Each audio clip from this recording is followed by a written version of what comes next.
اللہ۔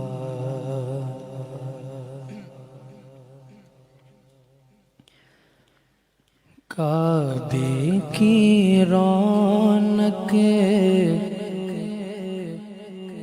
کعبے کا منظر، اللہ اکبر، اللہ اکبر، اللہ اکبر، اللہ اکبر۔ کعبے کی رونق، کعبے کا منظر، اللہ اکبر، اللہ اکبر، اللہ اکبر، اللہ اکبر۔ دیکھوں تو دیکھیں جاؤں برابر، اللہ اکبر، اللہ اکبر۔ حیرت سے خود کو کبھی دیکھتا ہوں اور دیکھتا ہوں کبھی میں حرم کو۔ حیرت سے خود کو کبھی دیکھتا ہوں اور دیکھتا ہوں کبھی میں حرم کو، اور دیکھتا ہوں کبھی میں حرم کو۔ لایا کہاں مجھ کو میرا مقدر، اللہ اکبر، اللہ اکبر، اللہ اکبر، اللہ اکبر۔ اور تیرے کرم کی کیا بات مولا، تیرے غرم کی کیا بات مولا، تیرے کرم کی کیا بات مولا، تیرے غرم کی کیا بات مولا۔ تا عمر کر دے آنا مقدر، اللہ اکبر، اللہ اکبر، اللہ اکبر، اللہ اکبر۔ کعبے کی رونق، کعبے کا منظر، اللہ اکبر، اللہ اکبر۔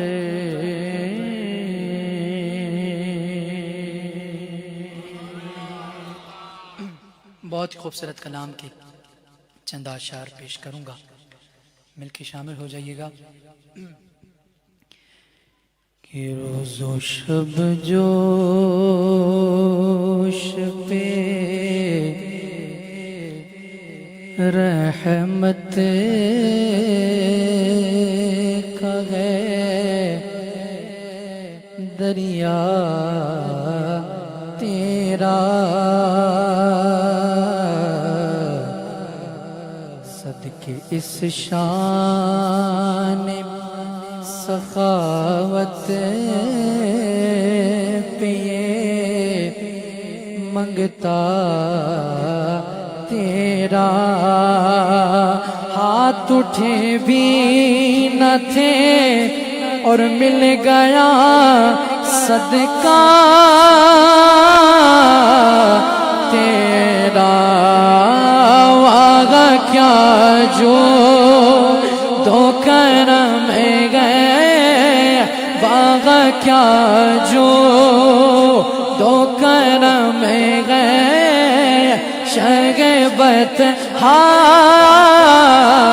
تیرا واغہ کیا جو دو کرم گئے شغبت غا تیرا نہیں سنتا نگے مانگنے والا تیرا نہیں سنتا مانگنے والا تیرا وہ حقیقت تیری جبریل جسے نہ جانے پھر کس طرح لوگ بھلا رتبہ تمہارا جانے توڑ دے لکھ کے قلم یوں ہی جو لکھنا جانے فرش والے تیری شوکت قولو کیا جانے فرش والے تیری شوکت قولو کیا جانے فرش والے آقا فرش والے سونا فرش والے دھولا فرش والے فرش والے تیری شوکت قولو کیا جانے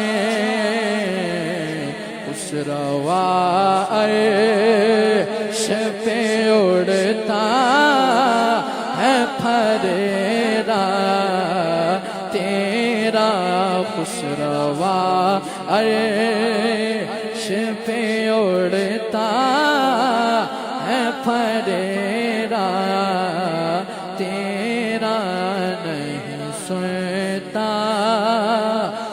نہیں مانگنے والا تیرا اور گر گناہوں کے سبب تم نے دیا دے سے نکال اس تصور سے ہی ہو جائیں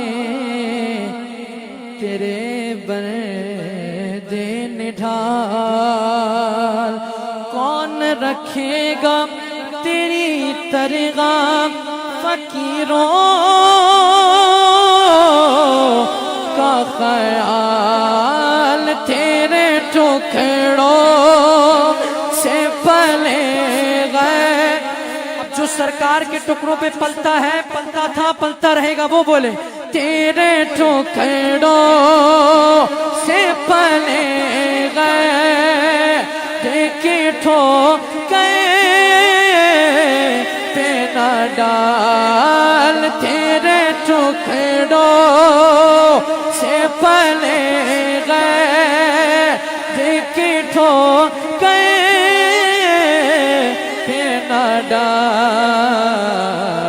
چھڑکیاں کھا ایک آغا چھوڑ کے صدقہ تیرا چھڑکیاں کھا ایک آغا چھوڑ کے صدقہ تیرا چھڑکیاں کھا ایک آغا چھوڑ کے صدقہ تیرا نہیں سن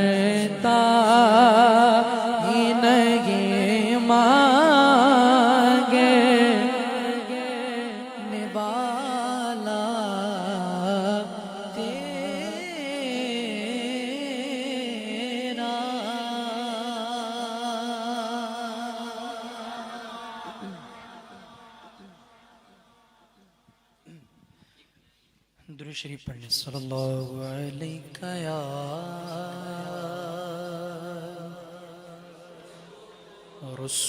رسول اللہ وسلم علیک یا حبیب اللہ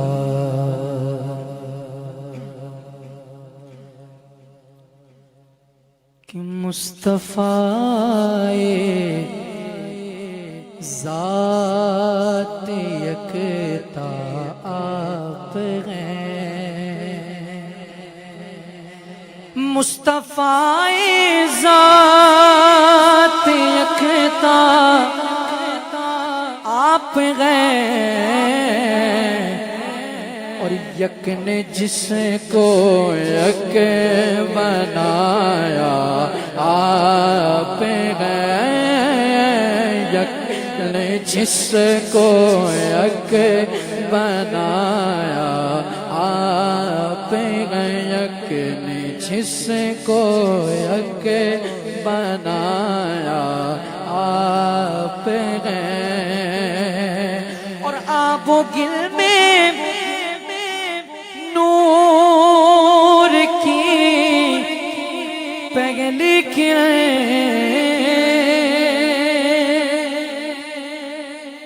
آب و گل میں نور کی پہلی کریں جان آدم جان آدم جان ہوا آپ گئے جان آدم جان ہوا آپ گئے جان آدم جان ہوا آپ گئے جان آدم جان ہوا آپ گئے اور آپ جیسا کوئی ہو سکتا نہیں آپ جیسا کوئی ہو سکتا نہیں جانے جانا اپنی ہر خوبی میں تنگا آپ گئے اپنی ہر خوبی میں تنگا آپ گئے جانے جانا جانے جانا جانے جانا جانے جانا اپنے ہر خوبی میں تنگا آپ گئے اپنے ہر خوبی میں تنگا آپ گئے مصطفیٰ ذات یکتا آپ گئے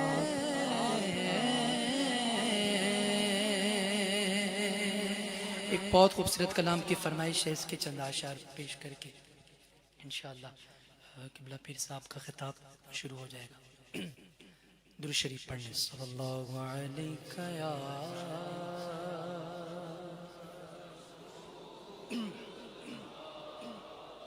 وسلم علیک یا حبیب اللہ کہاں مدینے سے آقا میں اٹھ کے جاؤں کہاں مدینے سے نور تو دیکھو کس کی جس کا دیکھا جس کا دیکھا ہوا مدینہ ہے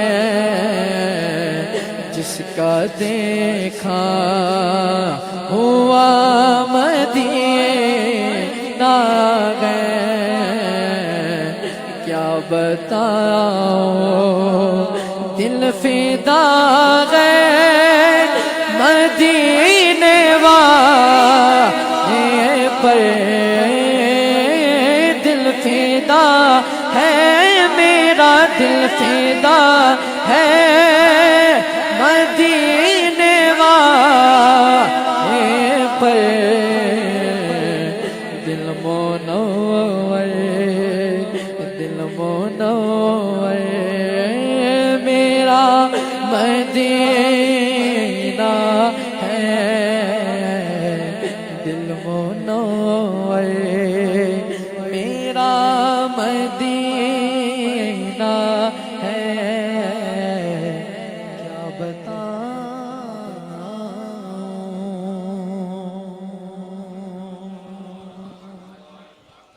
اسٹینڈ لگائیے گا جی، ماشاءاللہ۔ اعلیٰ حضرت فرماتے ہیں حاجیو آؤ شہنشاہ کا روزہ دیکھو، کعبہ تو دیکھ چکے اب کعبے کا بھی کعبہ دیکھو، آب زمزم تو پیا خوب بجائیں پیاسے، آؤ شہ جود و سخا کا بھی دریا دیکھو، غور سے سن تو رضا کعبے سے آتی ہے صدا، آ میری آنکھ سے میرے پیارے کا بھی روزہ دیکھو، وہ سوے لال ازار پھرتے ہیں، تیرے دن اے بہار پھرتے ہیں، جو تیرے در سے یار پھرتے ہیں، در بدر یوں ہی خار پھرتے ہیں، کوئی کیوں پوچھے تیری بات رضا، تجھ سے شیدہ ہزار پھرتے ہیں، کملی والیا روزے تے صد مینوں، تیری فرقت دل نہیں سہ سکدا، کیویں لنگ دے نے ہجر چ دن راتاں، سارے جگنوں میں گل نہیں کہہ سکدا، اپنے کول ہی رکھ لے لج پالا، نے میں غیر دوارے رہ سکدا، تتھوں دور میرا حال کوئی نہیں، یا رسول اللہ میں مدینے تو بغیر نہیں رہ سکدا، یا رسول اللہ میں مدینے تو بغیر نہیں رہ سکدا۔ آئیے میں قبلہ عالم جی ایک اعلان ہے،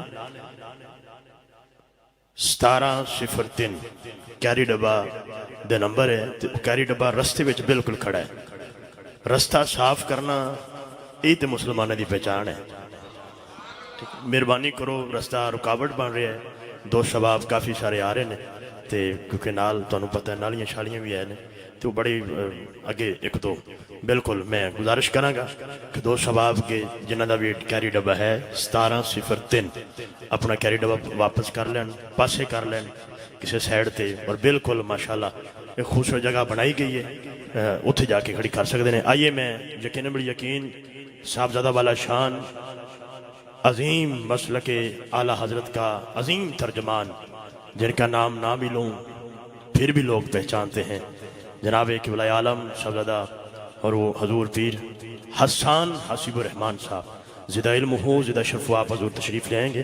نعرہ تکبیر، نعرہ رسالت، نعرہ تحقیق، نعرہ حیدری، تاجدار ختم نبوت۔ ماشاءاللہ آج کی یہ خوش محفل پاک حضور پیر سید لقمان علی شاہ جی قبلہ مفتی صاحب قبلہ زیر صدارت فرما رہے ہیں، اللہ پاک آپ کو صحت و سلامتی والی لمبی زندگی عطا فرمائے۔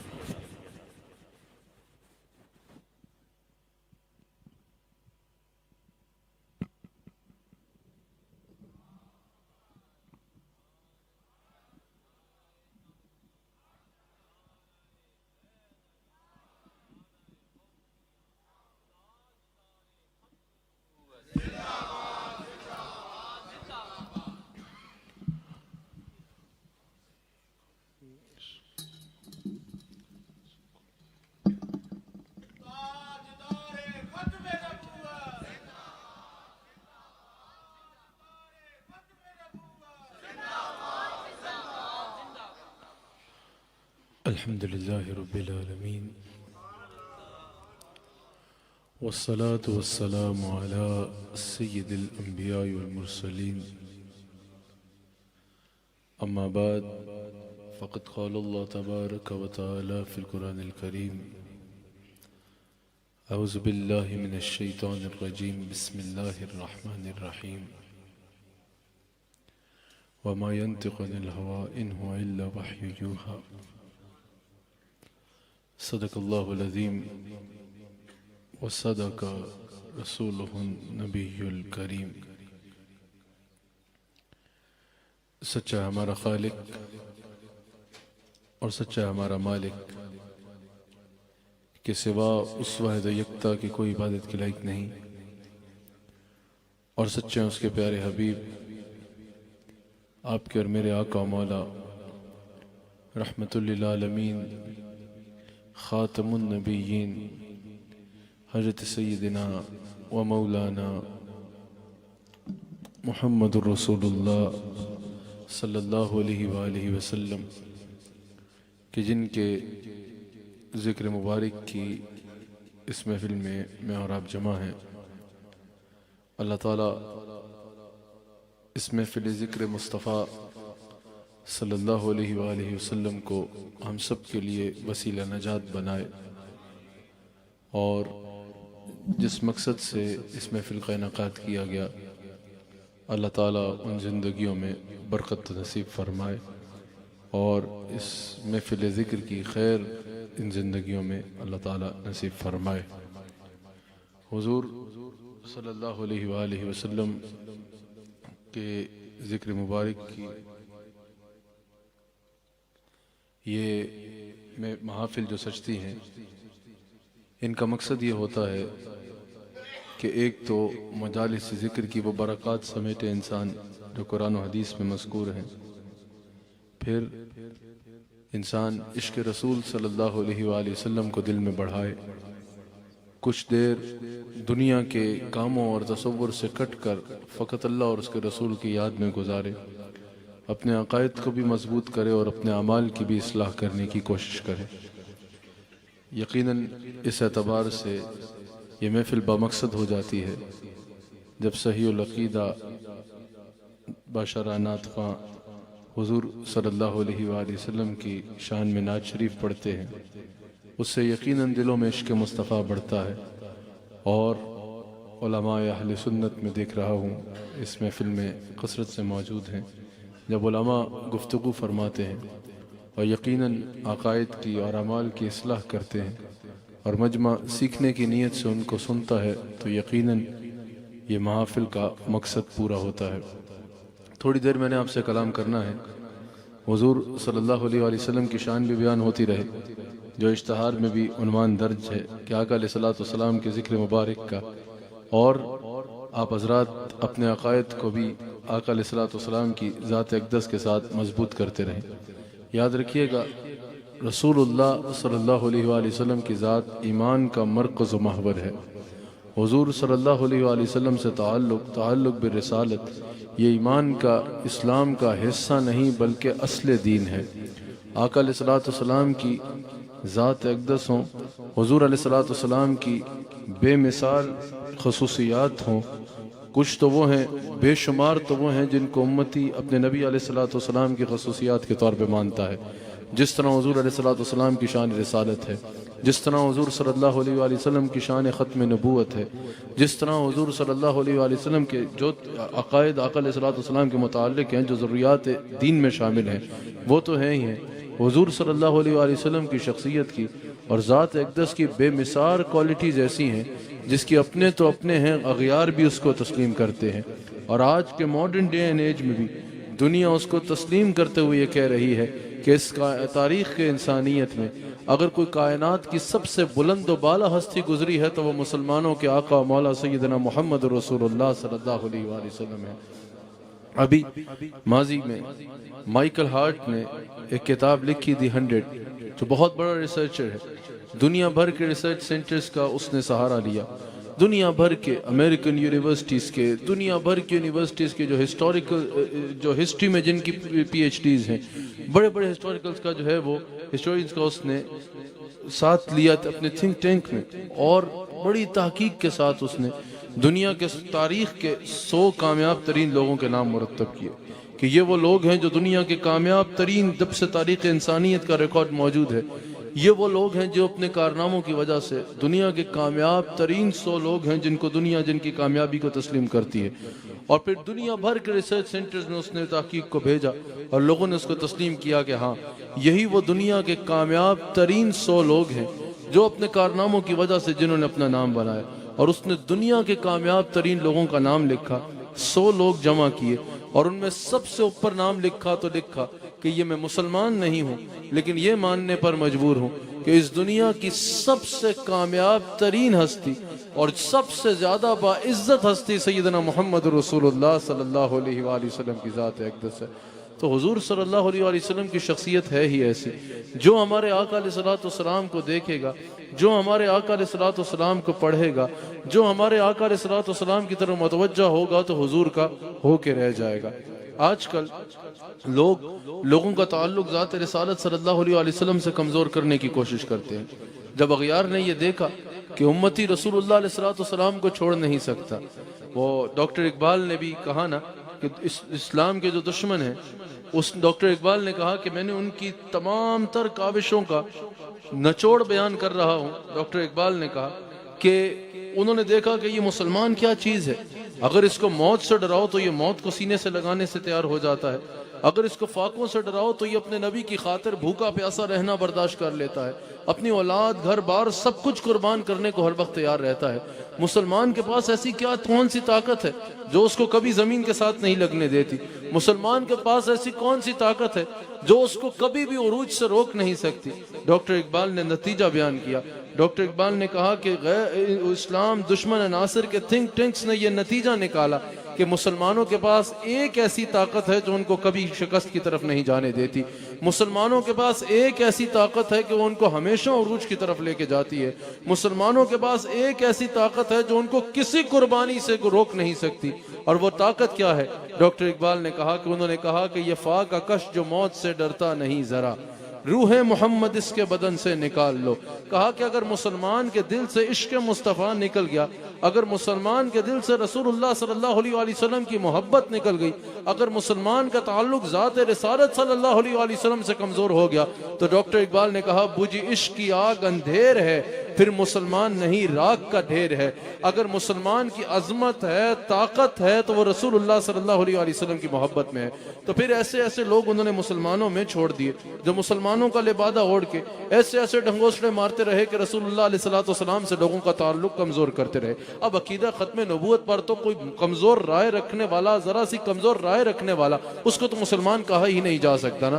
حضور صلی اللہ علیہ وآلہ وسلم کی ختم نبوت کو تو ضروریات دین میں شامل ہے، اس اعتبار سے تو اگر کوئی ذرا سا شک کا دروازہ بھی کھولے تو وہ دائرہ اسلام سے خارج ہے۔ لیکن دیگر معاملات میں حضور صلی اللہ علیہ وآلہ وسلم کے متعلق لوگوں کے عقائد کمزور کرنے کے لیے بیٹھ گئے۔ آج کل نوجوانوں کو بھی جو ہے وہ انٹرنیٹ سے دین سیکھنے کا بہت شوق ہے، اس سے ضرور بچا کرو۔ دین سیکھنا ہے تو علماء کے پاس آ کے بیٹھو اور علماء سے دین سیکھو، اور کسی صورت بھی ہم سے لوگوں نے پوچھا بھئی فلاں مناظرہ یا فلاں باتیں کسی نے کچھ کہا، اس کو سننے کو آپ کیسا دیکھتے ہیں؟ میں نے کہا ایک چیز مد نظر رکھ لو، اعلیٰ حضرت امام اہل سنت امام احمد رضا خان بریلوی رحمۃ اللہ علیہ نے واضح طور پر ارشاد فرمایا کہ غیر عالم کے لیے بد مذہب کو سننا ہی حرام ہے، کسی صورت غیر عالم بد مذہب کو سنے ہی نہیں، کیونکہ جب بد مذہب اپنا جال بکھیر رہا ہے تو وہ تو شوگر کوٹڈ کر کے بکھیرے گا، وہ تو بہت سی میٹھی باتیں کر کے بیچ میں ایک ڈھنگوسڑا مارے گا، یا کئی میٹھی باتیں کر کے تمہیں گھیرے گا، تم تو بولو گے یہ بڑا اچھا آدمی ہے، یہ تو حضور کی بھی بات کرتا ہے، فلاں بات بھی کرتا ہے، فلاں بات بھی کرتا ہے، صحابہ کا ذکر بھی کرتا ہے، یہ اچھا آدمی ہے، اس کو سن سکتے ہیں۔ پھر وہ بیچ میں اپنی پوائزننگ کر کے تمہارے اندر گند ڈال کے ہمارا عقیدہ جو ہے وہ کمزور کرنے کی کوشش کرے گا۔ اعلیٰ حضرت نے کہا کسی صورت بد مذہب کو سنا ہی نہیں جائے، اگر سننا ہے تو پکے سنی عالم دین کو سنو، اگر سننا ہے تو پکے عالم دین اس کو سنو جو اہل سنہ و جماعت سے تعلق رکھتا ہے، سنی عالم کو سنو۔ اور سنی کون؟ یا رسول اللہ کہنے والا۔ سنی کون؟ جو باقاعدہ طور پہ ان نظریات اور عقائد کو مکمل طور پہ اپناتا ہے، یہ نہیں کہ ایک میلاد شریف کر لیا تو سنی ہے، باقاعدہ طور پہ تمام اہل سنت کے اعتقاد کو اپناتا ہے، تمام اہل سنت کی ضروریات کو سمجھتا بھی ہے، ان کو اپناتا بھی ہے، اور تب اس جادہ مستقیم پہ قائم ہے جو اعلیٰ حضرت کا عقیدہ ہے، جو پیر میر علی شاہ رحمۃ اللہ علیہ کا عقیدہ ہے، جن کی عقائد کی کڑی حضرت ابو منصور ماتوریدی رحمۃ اللہ علیہ سے جڑتی نظر آتی ہے۔ ہمارے نوجوان سوشل میڈیا پہ نئی باتیں سننے کے قائل ہوتے ہیں، بھئی فلاں کو سننا ہے، فلاں نئی بات کرتا ہے۔ یاد رکھنا، دنیا کے معاملے میں جو ہمیں یاد رکھنا ہے کرو، دین کے معاملے میں ہمیں نئی بات نہیں سننی، دین کے معاملے میں ہمیں وہ بات سننی ہے جس کی تسلسل 1450 سال سے جڑتا نظر آتا ہے۔ تو ہمارے لوگ نوجوانوں کو یہ عادت ہوتی ہے کہ نئے نئے لوگوں کو سوشل میڈیا پہ سنتے ہیں، اب ان کو تو سن رہے ہوتے ہیں، وہ اپنی بکواس کر رہے ہوتے ہیں، لیکن اب نہ علماء کے پاس جا کے اس کا جواب لینا ہے اور نہ خود اتنا علم ہے کہ اس کا مقابلہ کر سکیں ذہن کے ساتھ، تو پھر اپنے عقائد کو کمزور کرتے ہیں۔ آج کل سوشل میڈیا پہ مثال کے طور پر ایک بہت فتنہ جنم لے رہا ہے، حجیت حدیث کے خلاف کے اوپر لوگ اس کے خلاف باتیں کر رہے ہیں کہ بھئی جب قرآن ہے، یہ ہم بہت سنتے ہیں، بالخصوص اسلام آباد میں تو ہم نے بہت لوگوں کو ایسے اپنے سے سوال کرتے سنا کہ جب قرآن موجود ہے، قرآن جب علم و حکمت کا تمام نور قرآن میں موجود ہے، اور جب قرآن فائنل اتھارٹی ہے، اور جب تمام علم کا مرکز قرآن ہے، تو پھر قرآن کے ہوتے حدیث کی کیا ضرورت ہے؟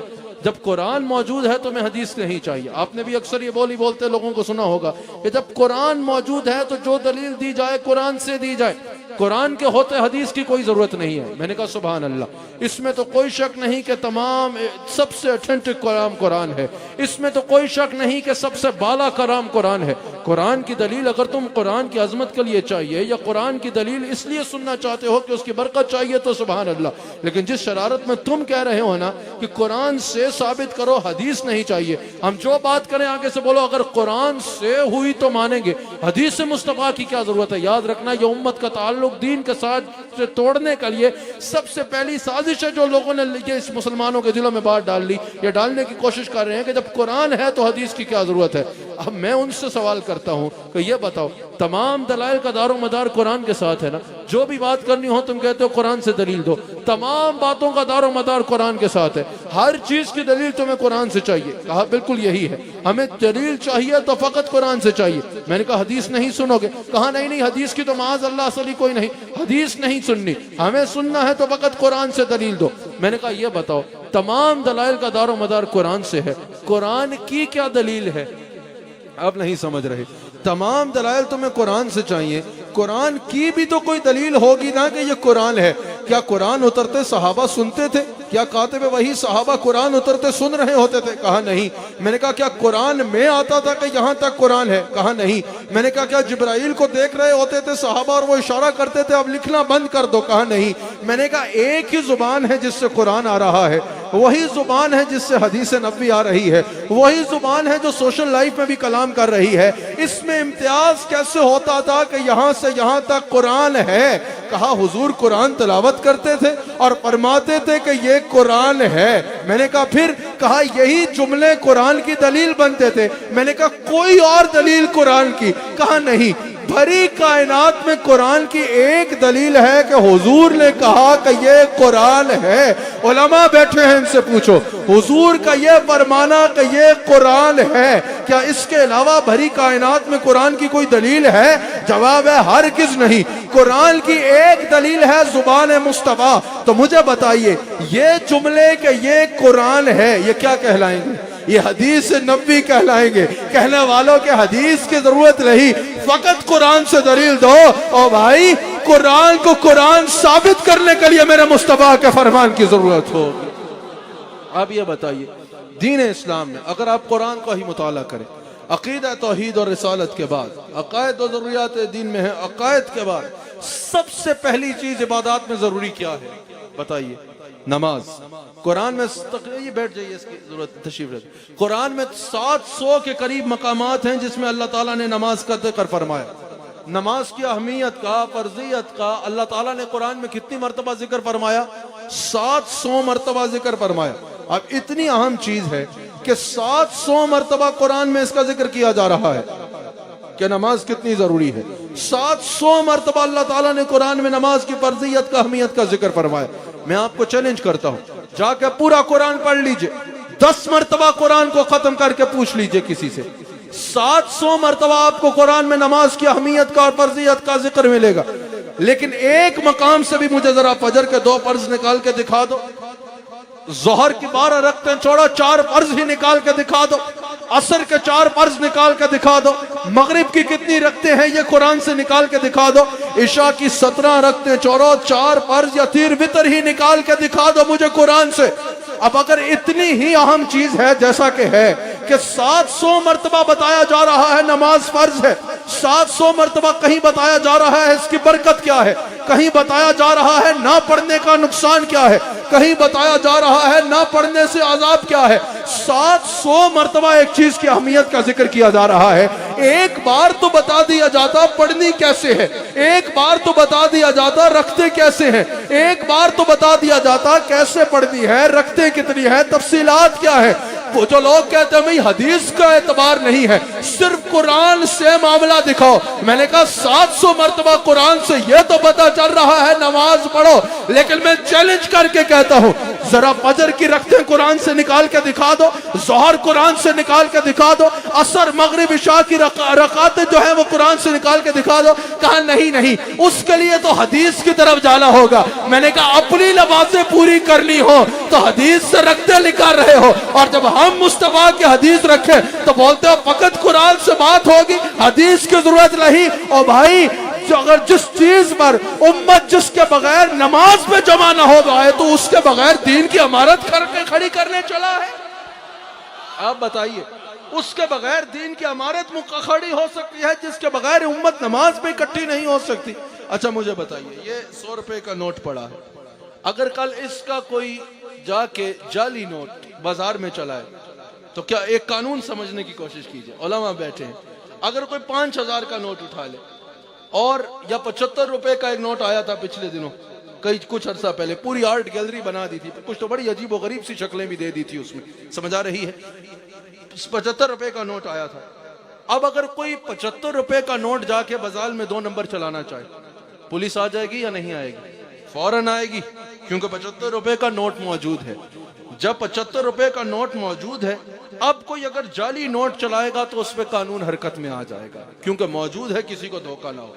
اگر کل کوئی ایسا کرے کہ آپ کی دکان میں آ کے آپ کو 85 روپے کا نوٹ چلا کے چلا جائے، آپ تھانے جاؤ گے اور رپورٹ لکھانے جاؤ گے تو رپورٹ لکھی جائے گی، وہ بولے گا بھائی پاگل خانے میں جا کے علاج کرا، جب 85 روپے کا نوٹ ہی نہیں تو نوٹ دینے والے کا قصور کم تیرا زیادہ ہے۔ 85 روپے کا نوٹ لیا کیوں جب نوٹ تھا ہی نہیں؟ پتہ چلا قانون اس چیز پہ بنتا ہی نہیں جس کی اصل نہ ہو، قانون اس چیز پہ بنتا ہے جس کی اصل موجود ہو۔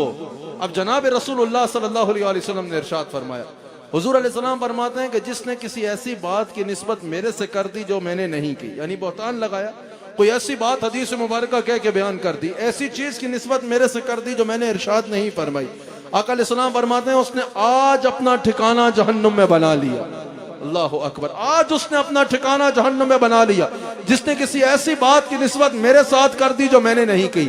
اب یہاں پر قانون بن رہا ہے، یہ شریعت میں قانون بن رہا ہے کہ اس نے آج اپنا ٹھکانہ جہنم میں بنایا، جس نے کوئی بات یعنی حدیث کہہ کے بول دی لیکن وہ حدیث نہیں تھی، آج اس نے اپنا ٹھکانہ جہنم میں بنا لیا۔ اب قانون اس پہ بنتا ہے جس کی اصل موجود ہو، اگر حدیث کی اصل نہ ہوتی تو محدثین نے کہا یہاں حضور علیہ السلام اتنا سخت قانون بیان نہ فرماتے کہ اگر امت پہ باز کوئی حدیث لے کے جائے گا، حدیث کی تو معاذ اللہ اصل ہے ہی نہیں، امت اس کو رد کر کے بولے گی جاؤ یہاں سے، ہمیں تو بس قرآن سناؤ، حدیث کی اصل ہی نہیں۔ یہاں پر قانون بنایا ہی نہ جاتا، قانون بنایا ہی اس لیے گیا کہ دین کی عمارت مکمل تب تک ہو نہیں سکتی جب تک قرآن کے ساتھ حدیث کی اضافت نہ کی جائے، اس لیے یہاں پر شریعت قانون بیان کر رہی ہے۔ اچھا ایک مسلک کے بڑے نے بولا، اب میں نام نہیں لوں گا پھر بولتے ہیں پھر قواریت کر رہے ہیں، ایک مسلک کے بڑے نے بولا، اعلیٰ حضرت کی کتاب پڑھیں نا، اعلیٰ حضرت نے تفصیل سے اس کا ذکر کیا ہے اور سب آپ اس کا نام بھی جانتے ہو، کہا کہ بھائی رسول اللہ علیہ السلام نے ارشاد فرمایا کہ مجھ میں اور تم میں صرف اتنا فرق ہے کہ میں شریعت جانتا ہوں اور تم نہیں جانتے، میں صرف تمہیں حضور علیہ السلام کے تشریحی اختیارات بتاؤں اور زبان مصطفیٰ اور حضور کی حدیث کی اہمیت بیان کر رہا ہوں۔ کہا کہ ہمارے میں اور رسول اللہ علیہ السلام میں حضور نے فرمایا صرف اتنا فرق ہے کہ میں شریعت جانتا ہوں اور حضور فرماتے ہیں تم شریعت نہیں جانتے، میرے میں اور تم میں صرف اتنا فرق ہے۔ جب یہ جو حدیث کیا ہے کہ وہ گاڑ کے بیان کر رہا ہے، جب یہ اعلیٰ حضرت کے سامنے رکھی گئی، اعلیٰ حضرت نے کہا یہ افتراء ہے، یہ جھوٹ ہے، پورے ذخیرہ حدیث میں ایسی کوئی حدیث نہیں ہے کہ حضور علیہ السلام نے فرمایا ہو کہ مجھ میں اور تم میں صرف اتنا فرق ہے کہ میں شریعت جانتا ہوں اور تم نہیں جانتے۔ اعلیٰ حضرت امام احمد رضا رحمۃ اللہ علیہ کہتے ہیں یہ بھی بھلا کوئی فرق ہے کہ حضور شریعت جانتے ہیں اور ہم نہیں جانتے؟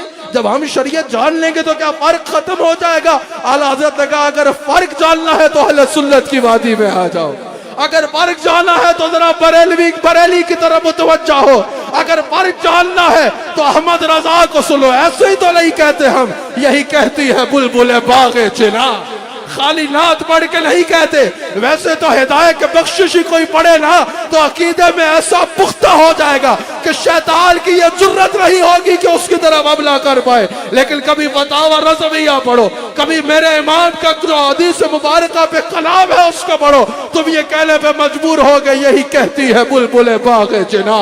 جنت میں اڑنے والی بلبل یہ کہتی ہے، یہی کہتی ہے بلبل باغ چنا کہ رضا کی طرح کوئی سحر پایا نہیں ہند میں واسف شاہ خدا، مجھے شوقی یہ طبع رضا کی قسم. اعلیٰ حضرت کہتے ہیں اگر فرق جاننا چاہتے ہو تو یہ بھی بھلا کوئی فرق ہے کہ حضور جانتے ہیں اور ہم نہیں جانتے شریعت؟ جب ہم شریعت جان لیں گے تو کیا فرق ختم ہو جائے گا؟ اعلیٰ حضرت کہتے ہیں اگر فرق سننا چاہتے ہو تو ہم سے سنو. اعلیٰ حضرت کہتے ہیں واللہ صرف یہ فرق نہیں ہے کہ حضور شریعت جانتے ہیں اور ہم نہیں جانتے. اعلیٰ حضرت کہتے ہیں فرق یہ ہے ملا جی تم نے اٹھنا ہے تو شریعت کے مطابق اٹھنا ہے. حضور نے جیسے اٹھنا ہے ویسے شریعت بن جالی ہے. تم نے بیٹھنا ہے تو شریعت کے مطابق بیٹھنا ہے. حضور نے جیسے بیٹھنا ہے ویسے شریعت بننی ہے. تم نے بولنا ہے تو شریعت کے دائرے میں بولنا ہے. حضور نے جو بولنا ہے وہ شریعت بن جانا ہے. تم نے جو کرنا ہے شریعت کے تابع کرنا ہے. حضور نے جو کرنا ہے وہ شریعت بن جانا ہے. کہاں فرق یہ ہے؟ کہاں فرق یہ ہے؟ فرق یہ ہے کہ حضور مالک افتراض ہے، جسے چاہے فرض کر دیں. والی تحریم ہے، جسے چاہے حرام کر دیں. اور یہ خود حضور فرما رہے ہیں، یہ خود حضور علیہ السلام نے ارشاد فرمایا جسے چاہے حرام کر دیں. انما حرم رسول اللہ صلی اللہ علیہ وآلہ وسلم کما حرم اللہ تعالی. جس کو رسول اللہ حرام کرے حضور فرماتے ہیں ایسے ہی ہے جیسے اللہ نے حرام کیا. اور اعلیٰ حضرت اس حدیث میں تبصرہ کرتے ہوئے کہتے ہیں کہ حرام کی دو قسمیں ہیں، ایک جسے اللہ نے حرام کیا اور ایک جسے رسول اللہ نے حرام کیا. کہا حکم شرع میں دونوں برابر ہیں. اللہ اکبر.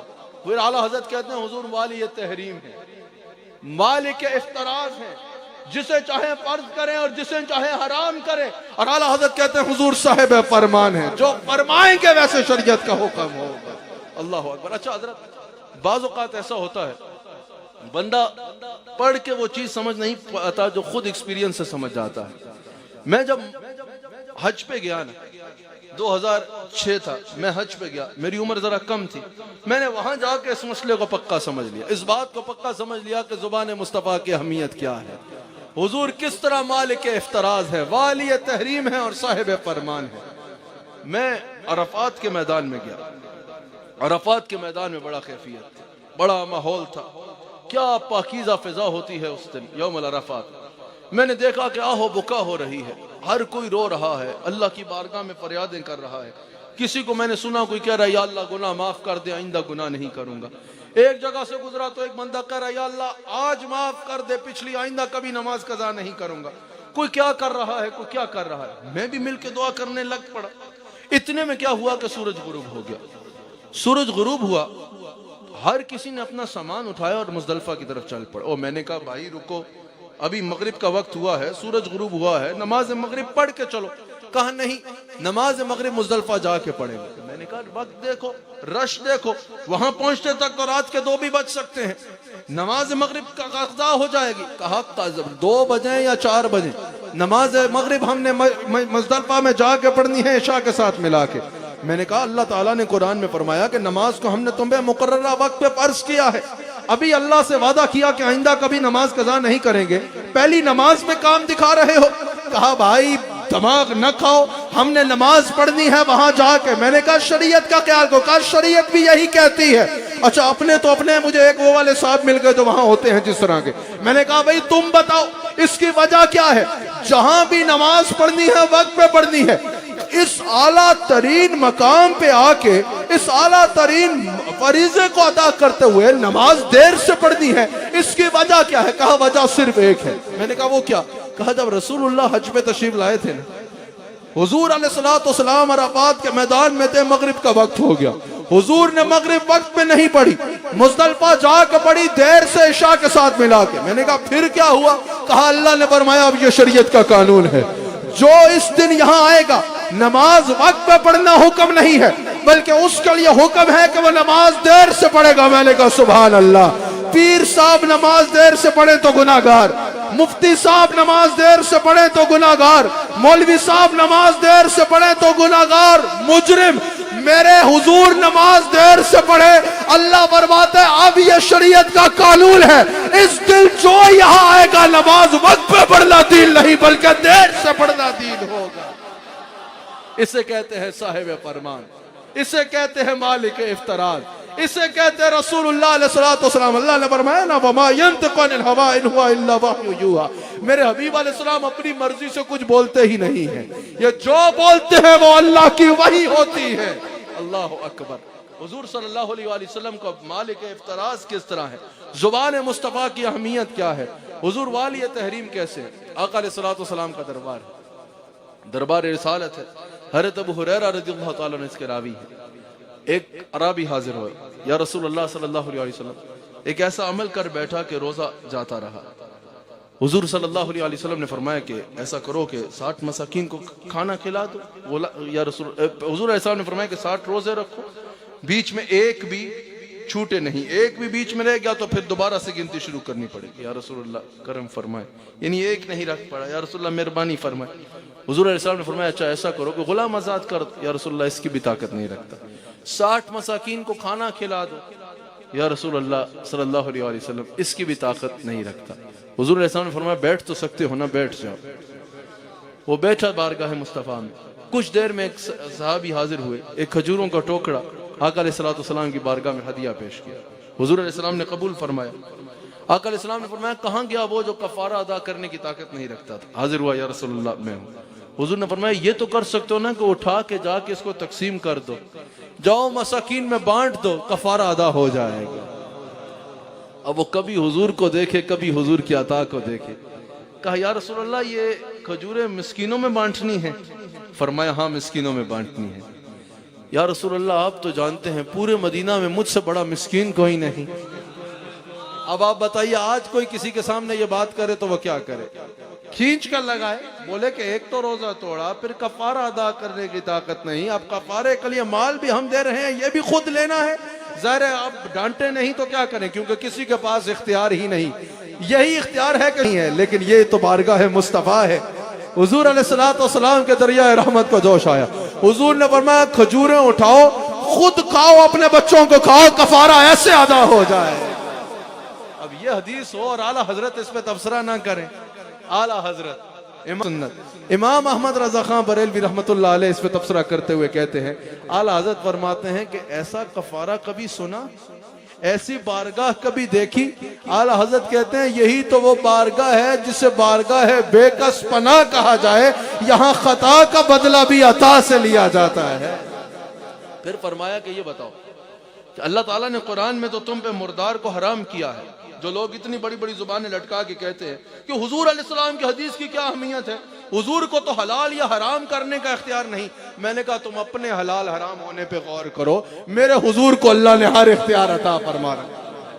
کہا کیسے؟ میں نے کہا یہ بتاؤ کہ قرآن میں اللہ تعالیٰ نے مردار کو حرام کیا ہے. کہا بالکل ایسا ہی ہے. میں نے کہا یہ بتاؤ جو تم مچھلی کھاتے ہو یہ کس کھاتے میں کھاتے ہو؟ مچھلی کھا کھا کے, آج کل تو سردی کا موسم ہے, پیٹ یہاں پہنچایا ہوتا ہے. سمجھ آ رہی ہے؟ تقریر بعد میں کرتے ہیں, پہلے 2 کلو مچھلی ڈپ کے آگے بولتے ہیں حضور کو حلال یا حرام کا اختیار نہیں. میں نے کہا یہ بتاؤ یہ مچھلی کس کھاتے میں کھائی ہے؟ قرآن میں تو مردار کو حرام کیا ہے.